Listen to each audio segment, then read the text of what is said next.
as we talk about disaster preparedness, living off the grid, urban farming. I mean, we want to talk about these subjects that we want to press upon our people's mind that is really important because right now we're being distracted with a lot of sport and play, as Mhm. it's written in the Quran that we would be distracted with sport and play.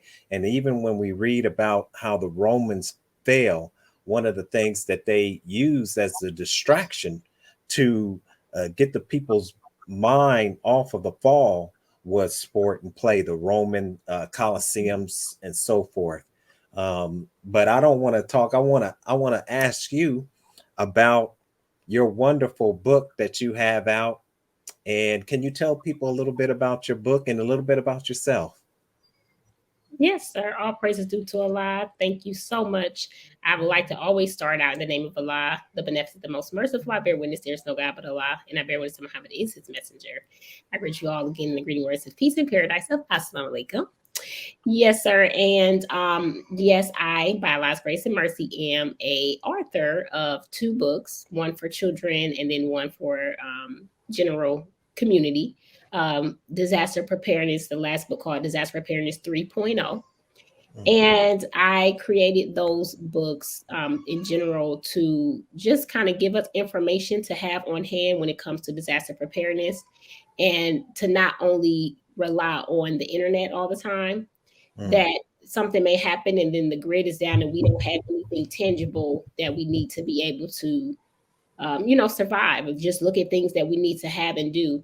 And it's just like something you keep in your library as a reference. I am a disaster preparedness advocate. So for the last 10 years, I've been striving to teach the fundamental principles of disaster preparedness just to help people to just get prepared and to have the things that we need. And if you haven't looked around, Right. we see that prices are rising, that Mhm. just so many things that we've unheard of as far as the disasters that are taking place don't even have a record of the magnitude of a lot of the disasters. And so I just want us to pay attention to the words of the Honorable Minister Louis Farrakhan and the words of the Honorable Elijah Muhammad, who has pre-warned us many times of the time that we're living in and a lot of the things that we're going to experience.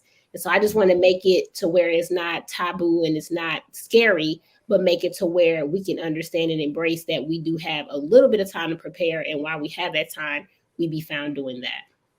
Right. And you make up a good point, is that we do have a little bit of time to prepare. It's not there yet, but it's right on the precipice, as they say. It's right on the precipice. So we definitely want to be mindful and be in accord with the time and what must be done. And one of the things that you talked about that we'll get right on into is food inflation.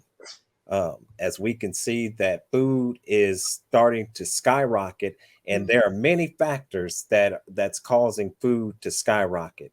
One is the supply chain Mm-hmm. causing food to skyrocket. Another one, of course, we see is the extreme weather. The extreme weather is causing food to skyrocket. Um, can you name some other ones that might be causing the food to skyrocket? Yes, sir.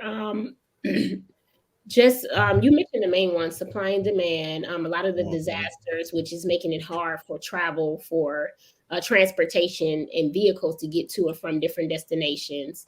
I know they had a fuel issue not too long ago with trucks not being able to have the fuel that they needed to travel as well. And Mhm. just different things going on with the animals, not having the nutrition that they need, the bird flu that's out, and then again, them not recovering. Also, theft. They said that they've experienced some of the highest ratings of theft ever. People are just Mm. going to stores and stealing. Even the eggs, they're Right. just taking them and putting them. They call them egg bandits or something like that. They're just taking them and putting them in their Mm. pocket. So it's Mhm. causing stores to also shut down and people not having the ability to buy the things they need. So it's multiple reasons why we're experiencing these inflation right now. Right. And like you're saying, that bird flu. So these are very serious times, and people really need to begin to stock their homes with non-perishable foods and water.